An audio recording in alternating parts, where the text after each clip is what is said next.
Not every restaurant needs to be a fine dining experience, sure, but it shouldn't be a terrible one either. Don't worry, Mom. I'm eating right. Me too, Mama. I just introduced the boys to the barbecue. There's no easier way to turn the customers off your brand than to deliver them low-quality food. Gaining a reputation for poor service was a part of what spelt the end for these restaurants. Bland sides, soggy fries, and contaminated ingredients. When you lose the sauce, the business soon follows. Here are a few restaurants from the 80s that left a bad taste in many customers' mouths. 1. Bennigan's. If you're an 80s kid, then you've definitely heard about Bennigan's. See you at Bennigan's. We need this now. Now? Tonight. Like tonight? Like yesterday. When you need to Not tomorrow? escape from the everyday. Tonight. Escape to Bennigan's. This fast food franchise was originally established as an Irish pub-themed fast food restaurant and was conceived by the Pillsbury Company's vice president, Norman E. Brinker. But by 1989, Pillsbury was bought by Grand Metropolitan and gradually decline started to set in. Bennigan's executives had stopped updating the restaurant's concept.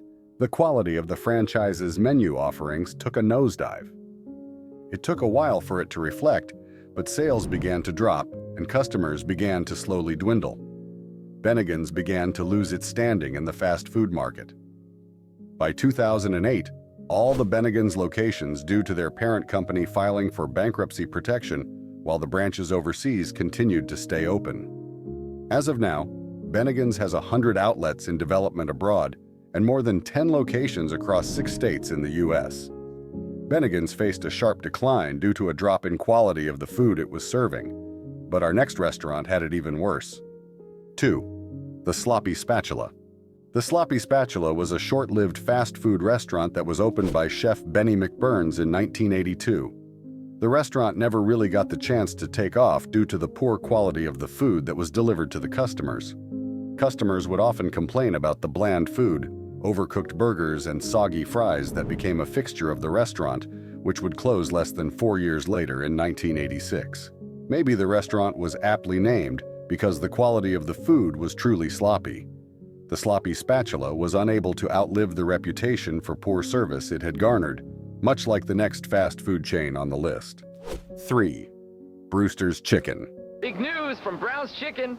While we've always cooked our chicken in cholesterol-free cottonseed oil, we now have cholesterol-free batter too, so our chicken is cooked completely cholesterol-free. Brewster's Chicken was a chain of fast food restaurants founded by Frank Carney, who would also become the co-founder of Pizza Hut. The restaurant was mostly famous for its crispy fried chicken offerings, including chicken hamburgers and fried chicken with a variety of sides. By the 1970s, the company had several locations across the United States.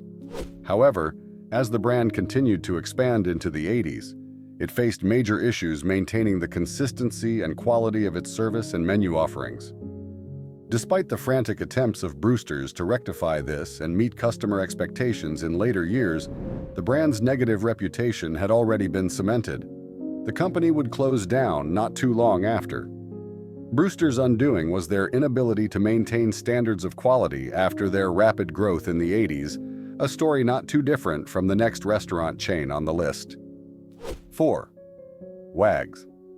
If you want a great Oriental dinner, just follow the experts to America's family restaurant, Wags. Wags was a casual dining franchise that mostly operated during the 70s and 80s.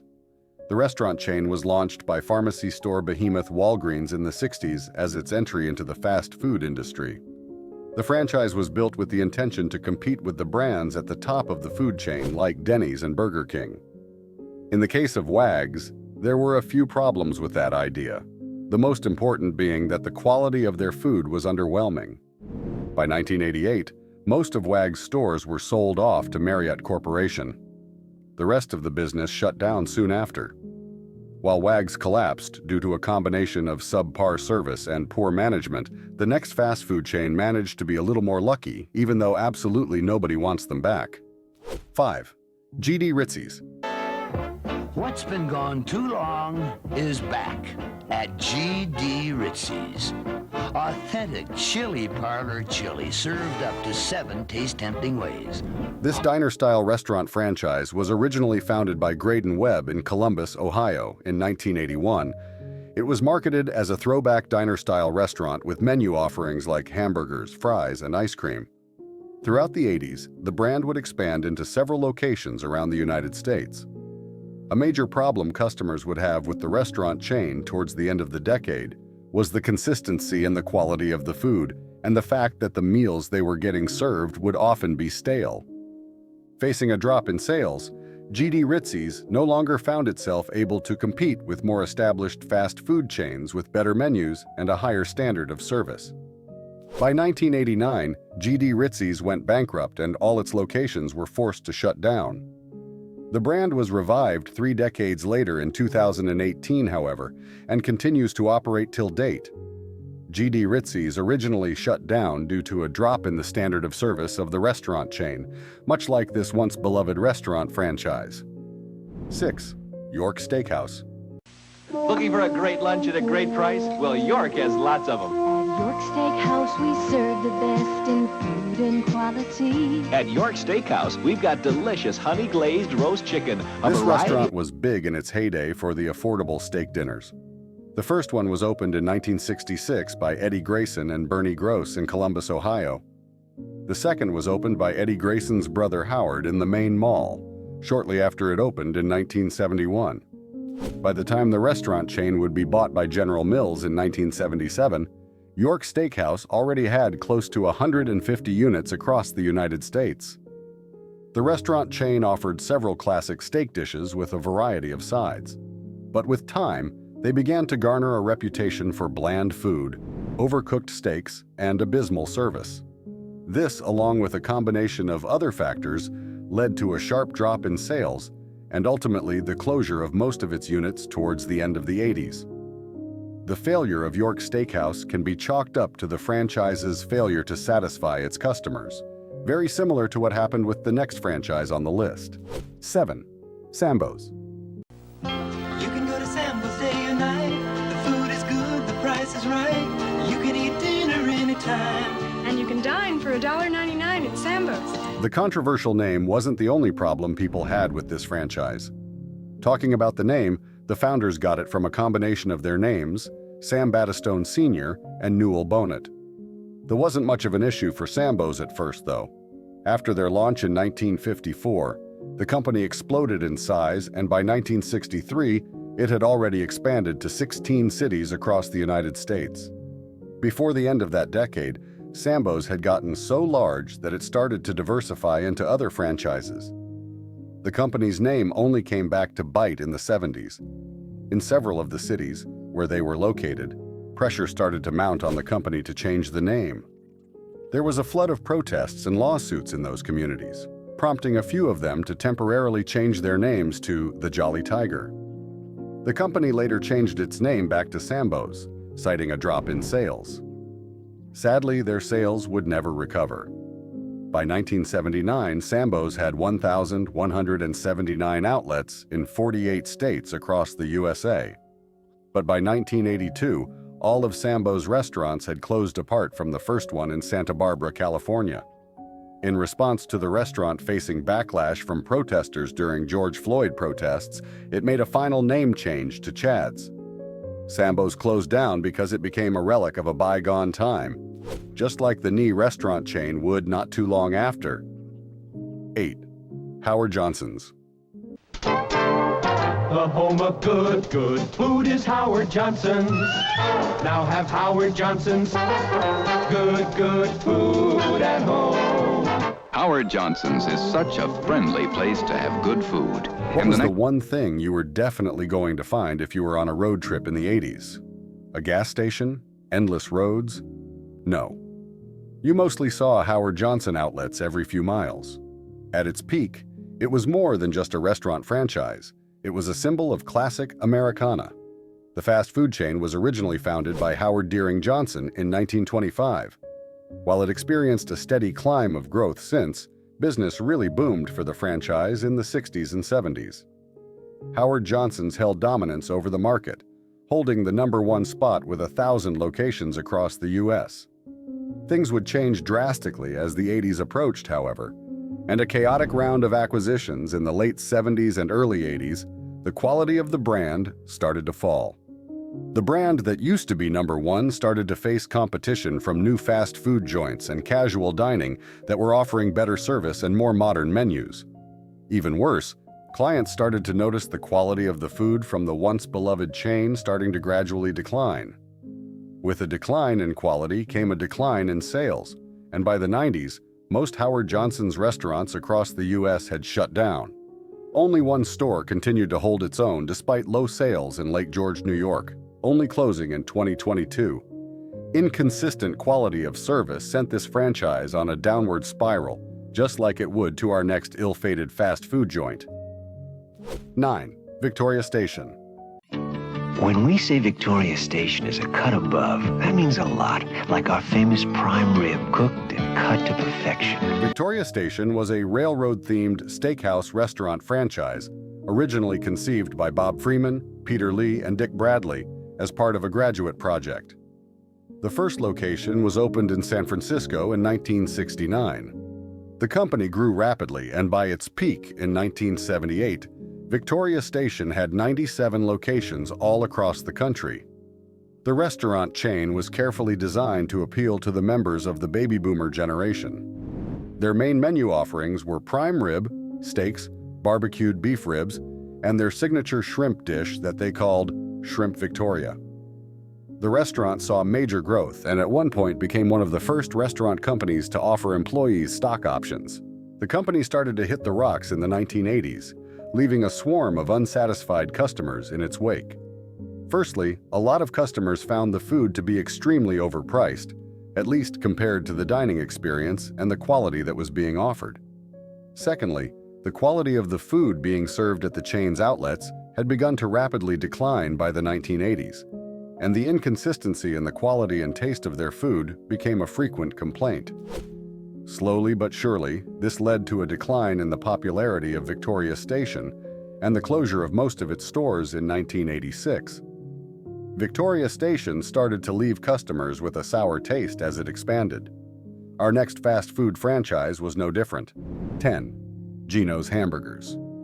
In our house, Howard makes all the decisions. When he says we're going to Geno's, we go to Geno's.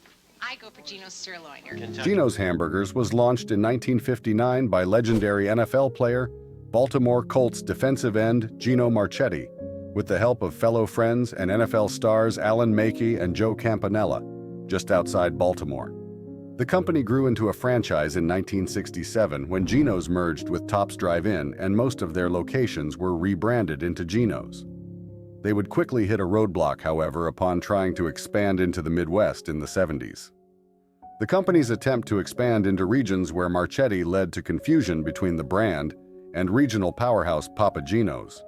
When it tried to demolish a concert hall to set up a new location in Detroit, a grassroots campaign to save the historic building rendered those plans unsuccessful too.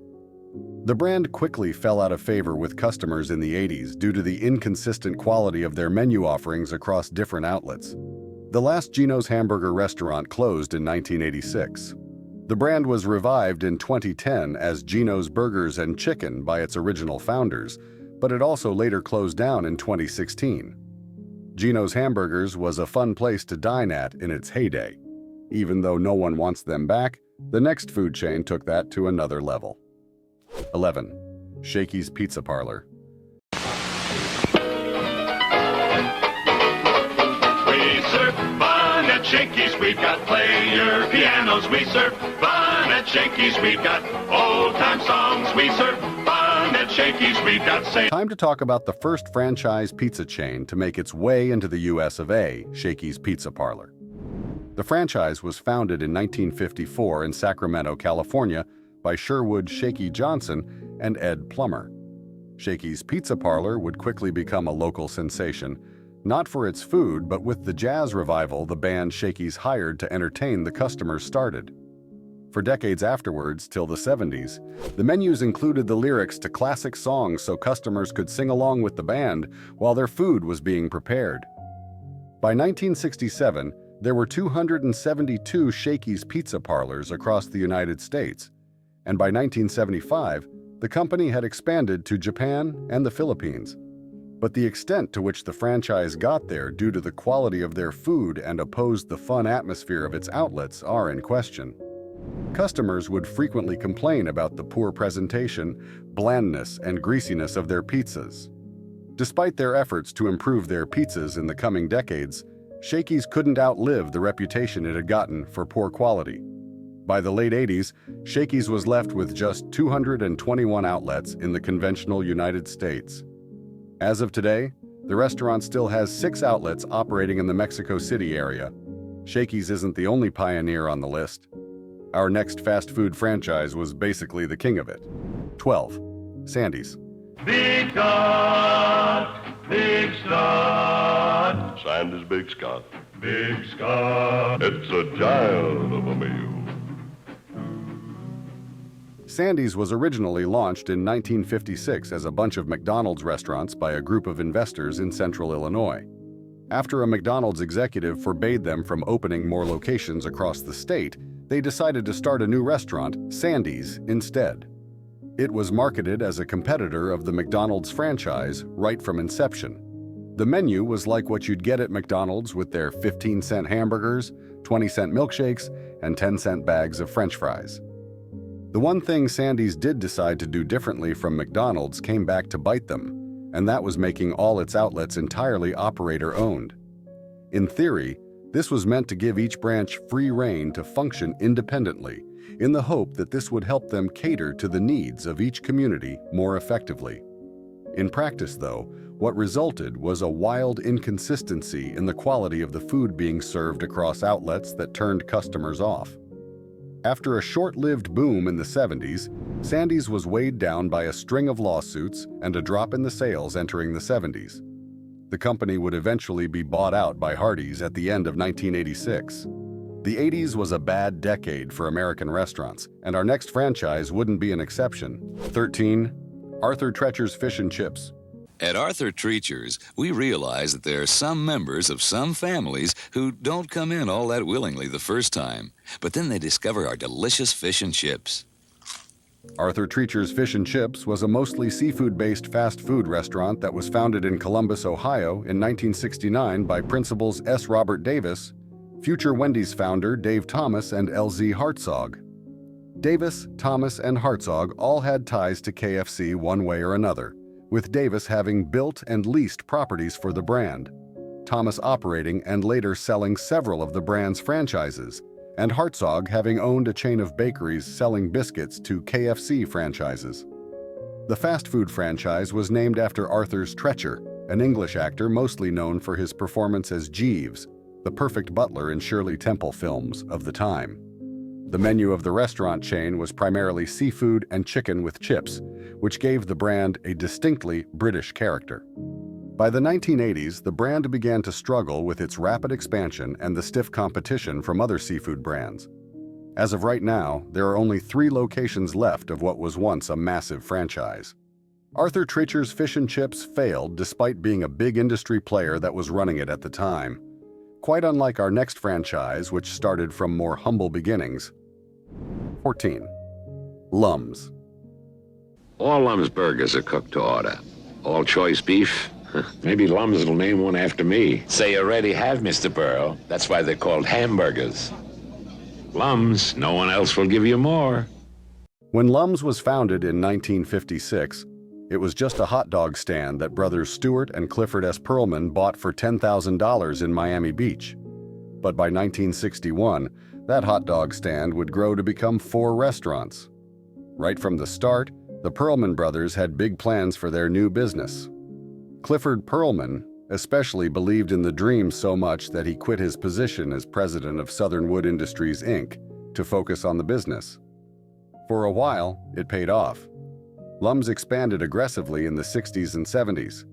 At its peak, it had outlets all over the mainland US, Hawaii, Puerto Rico, and Europe. At first, the main attraction of the brand was their signature hot dog steamed in beer, something that would prove to be a huge draw for customers. After they formed a partnership with a KFC executive in the 70s, the company would acquire the Ollie's burger recipe and make it their new signature dish. Everything quickly started to go south after the brand was bought by Swiss holding company Wienerwald Holdings AG in 1978. Before then, the brand was already struggling with a decline in sales and a drop in quality. But after Wienerwald filed for bankruptcy in 1982, Lums was also forced to close down. The closure of Lums was due to three primary factors: the bankruptcy of their parent company, multiple acquisitions over the years, and the declining quality of Lums' menu offerings. The failure of Lums was due to the bankruptcy of its parent company and declining food options. But these would be nothing compared to how this fast food chain would go down. 15. Chi-Chi's. With our new celebration sampler, there's a dozen ways to celebrate. 12, 11, 10, 9, 8, 7, 6, 5, 4, 3, 2, 1. Chi-Chi's Celebration Sampler. You get it. Chi-Chi's was founded in 1976 by Marno McDermott, who named the restaurant after his wife's nickname, and former NFL star Max McGee in Richfield, Minnesota. The restaurant grew into prominence for its unique Tex-Mex cuisine, especially its quality salsa offerings. If you were there while they were around, you probably remember their slogan, "Life always needs a little salsa." From the founding of the chain to 1986, it was run by former KFC executive Shelley Frank. By the 1980s, the company was struggling to manage its growth and maintain the level of consistency and quality it used to offer customers, and sales started to slowly decline.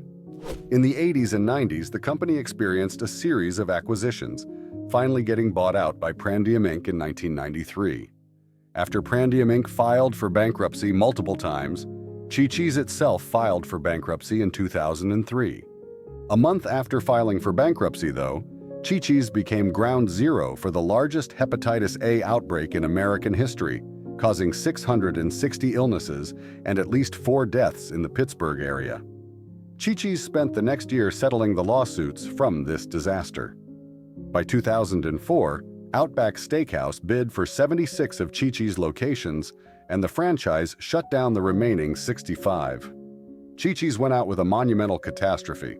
Thankfully, our next fast food chain would be a little luckier. 16. Bonanza Steakhouse. Extra good, extra special. Bonanza gives you more of what you love. Bonanza Steakhouse was founded by Dan Blocker, who was famous for playing Eric Cartwright on the TV show Bonanza. The first opened in Westport, Connecticut in 1963. By 1966, brothers Sam and Charles Wiley bought what had become a small restaurant chain off of Blocker.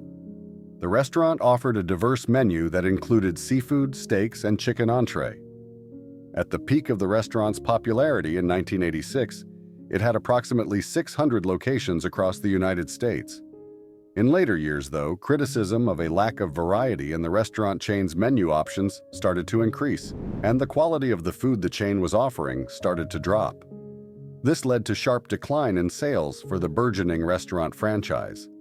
Bonanza Steakhouse would sadly never recover from this slump, and by 2008, the company was forced to liquidate and most of its locations were closed. Bonanza Steakhouse was a big deal in the restaurant industry that met an abrupt end due to a decline in quality, but that is nothing compared to what happened to this once iconic food chain. 17. Burger Queen. A big meal for little cash. Something big's cooking at Burger Queen. I choose Burger Queen. Burger Queen initially started out as a family restaurant opened in 1956 by Helen and Harold Kite in Winter Haven, Florida. But by 1951, business partners George Clark and Jim Gannon bought franchise rights for the brand and eventually the whole company. Under the guidance of John Clark, who would become the company's CEO, the franchise grew into 171 outlets across the United States, with international franchised outlets in England, China, Canada, and the UAE. As the 80s approached, though, things started to fall apart. The chain started struggling to compete with the big fast food brands and sales began to dwindle. This was mostly due to the sharp drop in the quality of their food over the years and a decline in customer service. There's still one last operating Druthers store in Campbellsville, Kentucky if you're curious about trying them out. Burger Queen was a family restaurant franchise that lost its way, but this fast food place would have it even worse. 18. Gobbler Supper Club. The Gobbler Supper Club Motel, west on 94, exit Highway 26, about halfway to Madison. This restaurant was a part of the Gobbler, a multi-purpose roadside attraction designed for Clarence Hartwig and opened in 1967. The main menu of the restaurant was turkey and prime rib, with a variety of sides, staples of traditional American cuisine. Despite the grand ambiance of the Gobbler Supper Club, the restaurant faced harsh criticism from customers about the subpar quality of the food they were delivering. They found a lot of the food much more bland than the offerings of their competitors. Sales declined to the point that the restaurant was barely getting any patronage. By 1992, the restaurant manager Clyde Hartwig filed a notice with the village of Johnson Creek stating the restaurant would permanently close operations by July of that year. Gobbler's closed because the restaurant started getting emptier with each day, but the downfall of our next restaurant franchise would be completely sudden. 19. Steak and Ale. Prince and Pauper, the best of both worlds. Come sup with us at Steak and Ale. Steak and Ale was an independent casual dining restaurant chain also founded by Norman E. Drinker in 1966. The chain's stores were graced by dimly lit dining rooms decorated Tudor style, which gave it a unique flair. The chain marketed itself as the place to go for quality steaks at an affordable price. The chain remained independent until it was bought by Pillsbury in 1976, by which time the company had 113 locations across the United States. They offered a wide variety of steak-based dishes with multiple salads as sides and an assortment of appetizers. Everything started to go south in the 80s, though, when customers started to notice a decline in the quality of the restaurant's menu offerings. In 1988, Metro Media bought Steak and Ale, and then in 1993, the company merged with S&A Restaurant Corp. This would mark the beginning of the end for Steak and Ale, as the S&A would go bankrupt in 2008, and all the Steak and Ale locations would be closed on the same day. Steak and Ale was a once iconic restaurant that started to drop the ball and disappoint customers when it reached the top,